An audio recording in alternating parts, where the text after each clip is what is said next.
आपका Manoj Kumar Yadav YouTube channel में स्वागत है। आज हम कक्षा 12 के विषय राजनीति विज्ञान को लेकर आए हैं, जिसका पाठ नंबर 3 नियोजित विकास की राजनीति के बारे में हम चर्चा करेंगे।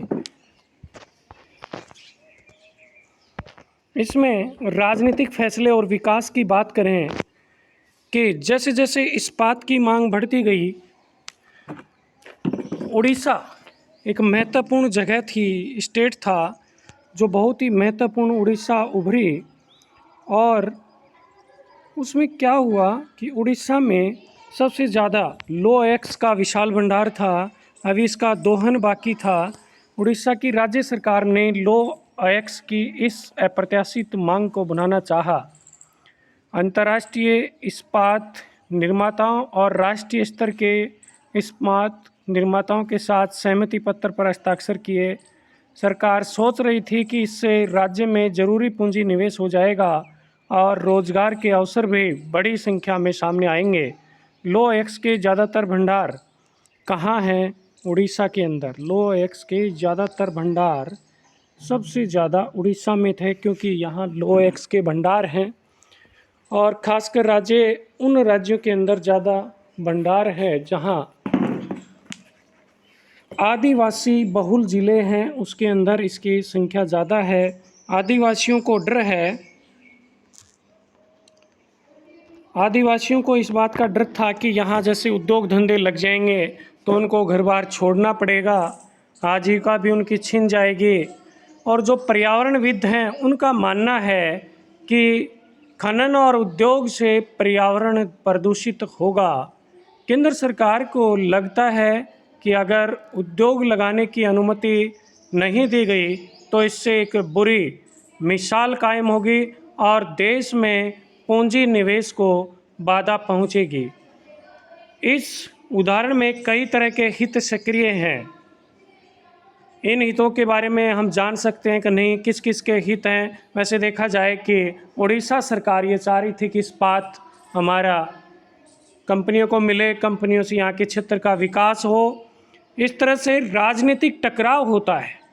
इन सवालों के राय कोई विशेषज्ञ नहीं दे सकता। इस तरह के फैसले सामाजिक समूह के हितों को दूसरे सामाजिक समूह के हितों की तुलना से तोला जाता है, यानी इसके जो भी हित हैं वो सामाजिक हितों से तोले गए हैं और आने वाली पीढ़ी के हितों को भी लाभ हानि पर तुला पर मापना पड़ता है। किसी भी लोकतंत्र में ऐसे फैसले जनता द्वारा लिए जाने चाहिए या कम से कम इन फैसलों पर विशेषज्ञों की स्वीकृति की मोहर जरूरी होनी चाहिए। खनन, पर्यावरण और अर्थशास्त्र के विशेषज्ञों की राय जानना महत्वपूर्ण है, लेकिन अंतिम निर्णय निश्चित तौर पर राजनीतिक निर्णय होना चाहिए, यानी अर्थशास्त्रियों का भी राय ली जानी चाहिए, पर्यावरणविद हैं उनकी भी राय ली जानी चाहिए, लेकिन अंतिम निर्णय राजनीतिक निर्णय होना चाहिए। जनप्रतिनिधि जनता की भावनाओं को समझते हैं। इसने ये कहा है ना कि अंतिम निर्णय जनता से राय लेनी चाहिए और राजनीतिक होना चाहिए। अंतिम निर्णय किसके ऊपर आधारित होना चाहिए? राजनीतिक। राजनीति का मतलब राजनेता जो सरकार बनाते हैं वो अपने जनप्रतिनिधि चुनते हैं, उनकी भावनाओं को समझते हैं और जनप्रतिनिधियों को ऐसे फैसले होने चाहिए। आज़ादी के बाद अपने देश में ऐसे कई फैसले हो गए हैं, इनमें कई फैसला बाकी फैसलों के मुंह फेर कर नहीं किया जा सकता। सारे के सारे फैसले आपस में आर्थिक विकास के मॉडल या कहें कि एक विजन से बंधे हुए थे, यानी हमारा देश, हमारा राष्ट्र एक आर्थिक विकास की ओर अग्रसर था। इस वजह से एक विजन से बंधे हुए थे। लगभग सभी इस बात पर सहमत थे कि भारत के विकास का अर्थ आर्थिक समृद्धि और आर्थिक सामाजिक न्याय दोनों चीज़ों से था। इस पॉइंट पे गौर करेंगे कि भारत के विकास का मतलब आर्थिक समृद्धि और आर्थिक और सामाजिक दोनों बातें हैं। अकेले अर्थव्यवस्था से हमारी राय नहीं थी, हमारे देश की राय थी कि आर्थिक सामाजिक न्याय दोनों से है। इस बात पर भी सहमति थी कि मामले को व्यवसायी, उद्योगपति,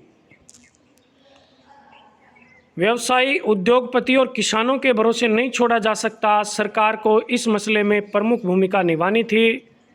बहरहाल आर्थिक समृद्धि हो और सामाजिक न्याय भी मिले, इसे सुनिश्चित करने के लिए सरकार क्या भूमिका निभाई, इस पर भी विचार करना चाहिए। इसमें मतभेद थे। कई केंद्रीय संगठन ऐसे कह रहे थे कि पूरे देश की ऐसी योजना बनाई जाए, सामाजिक न्याय के ऊपर जोर दिया जाए।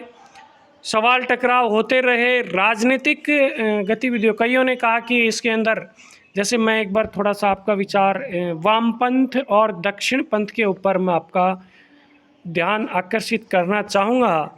वामपंथ क्या होता है कि वामपंथ ऐसा पंथ होता है, ऐसी विचारधारा होती है जो किसके हितों की बात करती है, केवल गरीब और पिछड़े सामाजिक समूह की बात करते हैं। जबकि दक्षिण पंथ ये कहते हैं कि अर्थव्यवस्था के अंदर सरकार को कम से कम हस्तक्षेप करना चाहिए, यानी हस्तक्षेप के पक्ष में नहीं है दक्षिण पंथ। और वामपंथी ये चाहते हैं कि सरकार गरीबों का ध्यान दे, सामाजिक की ध्यान दे। अब विकास की धारणाएं के बारे में बात करें कि देश आज़ाद हो गया था, हमने उसके बाद की घटनाक्रम पढ़ रहे हैं, हमारा देश कि कैसे विकास की धारणाएं बने। इन टकरावों के पीछे धारणाओं थे। उड़ीसा के उदाहरण से आपको पता चल गया होगा कि उड़ीसा में सरकार चाह रही थी कि इस्पात हमारा जाए। वहाँ के आदिवासी ये चाह रहे थे कि हमारा घर बार छूटेगा, हमारा रोजगार जाएगा। कई लोग ऐसे सोच रहे थे कि उद्योग धंधे लगने से हमें रोजगार होगा। सरकार चाह रही थी कि हमारी आय बढ़ेगी। अनेक मुद्दे थे। पर्यावरणविद कहते थे कि फैक्ट्री, उद्योग धंधे लगाने से उनका पर्यावरण के नुकसान होगा। ऐसी बातें चल रही थी। तो कोई टकराव हो रहा था, कहीं कोई इस्पात की बात कर रहा था, कोई विकास के मुद्दे की बात कर रहा। बहुत सारी बहस हुई। लोग पश्चिम का हवाला देते थे कि पश्चिम के देश हैं, वे इस बात का कि आधुनिकता से जोड़ते हैं। पश्चिमता का मतलब आधुनिक गतिविधियों से जोड़ना। इस कारण सामाजिक संरचना टूटी, पूंजीवाद और उदारवाद का उदय हुआ। दो अवधारणाएं आई, पूंजीवाद और उदारवाद। इस तरह दुनिया के बाकी देशों में कोई पूंजीवादी उदार अर्थव्यवस्था अपनाया, किसी ने उदारवाद। आधुनिकरण की समृद्धि भौतिक प्रगति और वैज्ञानिक तर्क बुद्धि का पर्यायवाची माना जाता है। विकास की ऐसी धारणा मानना के कारण अब कोई विभिन्न देश को विकसित, विकासशील या अथवा अविकसित बनाकर इसके बारे में अपनी बात करता है। जब हमारा देश आज़ाद हुआ उस समय भारत के सामने विकास के दो मॉडल थे और ये निर्णय करना था कि आज़ादी के वक्त हिंदुस्तान के सामने विकास के दो मॉडल थे। पहला उदारवादी पूंजीवादी मॉडल था। यूरोप पहला उदारवादी और पूंजीवादी। अधिकतर देशों जैसे संयुक्त राज्य अमेरिका, इनमें यही था।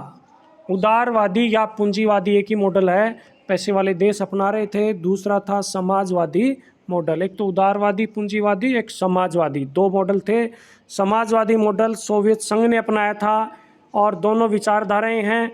दो महाशक्तियों के बीच हम पहले भी कक्षाओं में पढ़ चुके हैं कि शीत युद्ध चला था। हिंदुस्तान के लोग सोवियत वाले मॉडल था जो समाजवादी मॉडल से प्रभावित थे और कम्युनिस्ट पार्टी नहीं, इसके लिए सोशलिस्ट पार्टी, यहाँ तक कि खुद नेहरू जी भी इसमें शामिल थे। अमेरिका के जो पूंजीवाद का विकास था, उदारवाद पूंजीवाद, इसके समर्थक कम थे।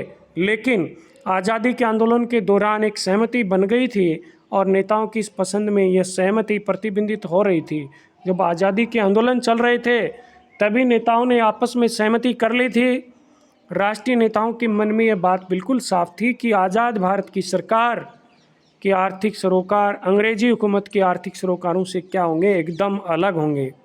आज़ाद भारत की सरकार अंग्रेजी हुकूमत की तरह संकुचित व्यापारिक हितों की पूर्ति के लिए काम नहीं करेगी। आज़ादी के आंदोलन के दौरान ही यह बात साफ हो गई थी कि गरीबी मिटाने और सामाजिक आर्थिक पुनर्वितरण के काम का मुख्य जिम्मा सरकार का होगा। क्या काम होगा सरकार का? गरीबी मिटाने का, आर्थिक पुनर्वितरण का काम। कुछ औद्योगिकरण को उचित रास्ता मानते थे तो कुछ की नज़र में कृषि का विकास करना और ग्रामीण क्षेत्र की गरीबी को दूर करना सर्वाधिक था। ये छायाचित्र है हिंदुस्तान टाइम्स में। योजना आयोग जब बना था उसके सदस्यों को हमारे तत्कालीन प्रधानमंत्री डॉक्टर पंडित जवाहरलाल नेहरू ने रखा था। योजना आयोग था। योजना आयोग के बारे में थोड़ा सा चर्चा करें कि भारतीय संविधान में सिद्धांत और व्यवहार के नाम की किताब पढ़ी और कहीं पे इसका जिक्र आया। योजना आयोग की स्थापना मार्च 1950 में की गई और यह आयोग एक सलाहकार की भूमिका निभाता था। आज योजना आयोग की जगह अब नीति आयोग कर दिया गया है। भारत के संविधान में मौलिक अधिकार दिए गए हैं। राज्य के नीति निर्देशक तत्वों का भी उल्लेख किया गया है। नीति निर्देशक तत्वों के अंतर्गत ये बात विशेष रूप से कही गई है कि राज्य ऐसी समाज रचना को बनाते बसते हुए लोगों की भलाई के लिए प्रयास करेगा जहाँ राष्ट्रीय जीवन की सभी संस्थाएं सामाजिक, आर्थिक और राजनीतिक न्याय की भावनाओं से अनुप्रमाणित हो। राज्य अन्य बातों के अतिरिक्त अपनी नीतियों को इस तरह बनाएगा और अमल में लाएगा कि स्त्री और पुरुष सभी नागरिकों को आजीविका के पर्याप्त साधनों का बराबर अधिकार हो। समुदाय के भौतिक संसाधनों की मिल्कियत और नियंत्रण को इस तरह बांटा जाएगा कि उसमें सर्वमान्य की भलाई हो और अर्थव्यवस्था का संचालन इस तरह नहीं किया जाएगा कि धन अथवा उत्पादन के साधन एक आध जगह केंद्रित हो, जन सामान्य की भलाई हो। नियोजन या प्लानिंग, इंग्लिश में नियोजन को क्या कहते हैं? प्लानिंग कहते हैं। मतभेद बहुत सारे थे कि सारे काम निजी नहीं सौंप सकते, सारे काम सरकार को भी नहीं दे सौंप सकते, लेकिन एक विकास का एक खाका या योजना तैयार करने की बात की गई। 1940 और 50 में समर्थन मिला कि यूरोप में महामंदी आई थी और इससे सीख चुके थे कि हम जापान और जर्मनी के युद्ध झेलने के पश्चात भी अर्थव्यवस्था वहाँ बहुत अच्छी हो गई थी। सोवियत संघ ने 1930 और 40 के दशक में कठिनाइयों के बावजूद भी आर्थिक उन्नति की थी। इन सब बातों का कारण था कि वहाँ की योजना थी, वहाँ प्लानिंग थी। योजना आयोग एकदम से अचानक आविष्कार नहीं हो गया था कि देश आज़ाद हुआ और योजना आयोग आ गया। आप देखें कि बहुत सारे निजी निवेशक, मसलन उद्योगपति और बड़े व्यापारिक उद्यमी नियोजन के पक्ष में नहीं होते। वे खुली अर्थव्यवस्था चाहते थे। वे चाहते थे कि सरकार का इसमें हस्तक्षेप न हो, जहाँ पूंजी के बहाव पर सरकार का कोई अंकुश न हो। लेकिन भारत में ऐसा नहीं हुआ। 1944 में उद्योगपतियों का एक तबका एकजुट हुआ। इस समूह ने देश में नियोजित अर्थव्यवस्था चलाने का एक संयुक्त प्रस्ताव तैयार किया जिसको बॉम्बे प्लान कहते हैं। क्या कहते हैं? जिसको बॉम्बे प्लान कहा जाता है। कई बार आपसे पूछा जाएगा कि बॉम्बे प्लान क्या है, तो आप कहेंगे कि 1944 में उद्योगपतियों का एक तबका एकजुट हुआ। इस समूह देश में नियोजित अर्थव्यवस्था चलाने का प्रस्ताव तय किया गया जिसको बॉम्बे प्लान के नाम से जानते हैं।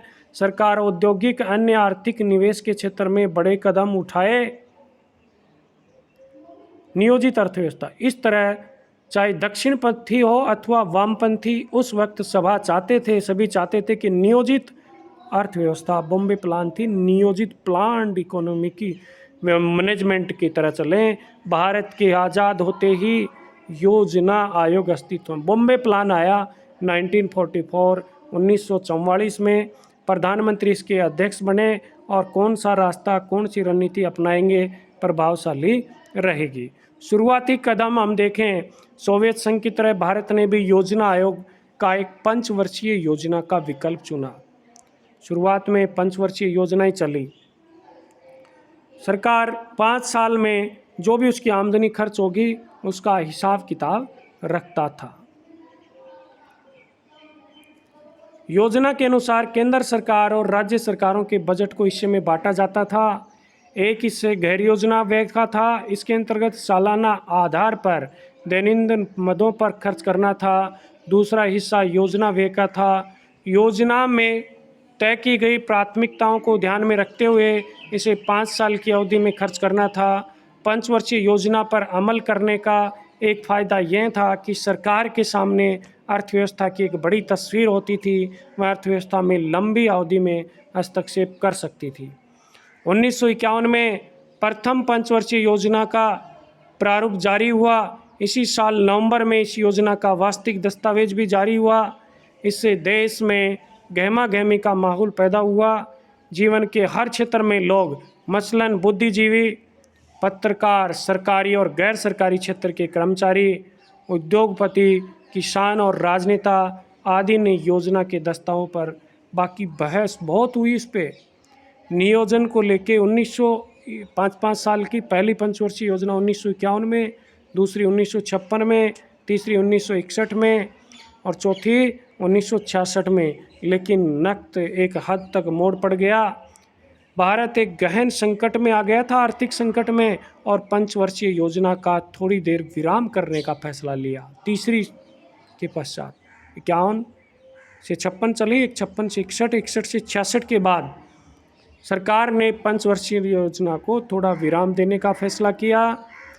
हालांकि इन योजनाओं की प्राथमिकताओं और प्रक्रियाओं को देखकर अनेक आलोचनाएं सामने आई, लेकिन ये बात सच है कि इस वक्त तक भारत के आर्थिक विकास की बुनियादी जड़ें जुड़ चुकी थी। आगे में हम आगे के जो टॉपिक्स हैं उन पे अगला वीडियो लेके आएंगे। तब तक आप हमारे चैनल्स को सब्सक्राइब कर लीजिए और ज़्यादा से ज़्यादा शेयर करना न भूलें। धन्यवाद। जय हिंद, जय भारत।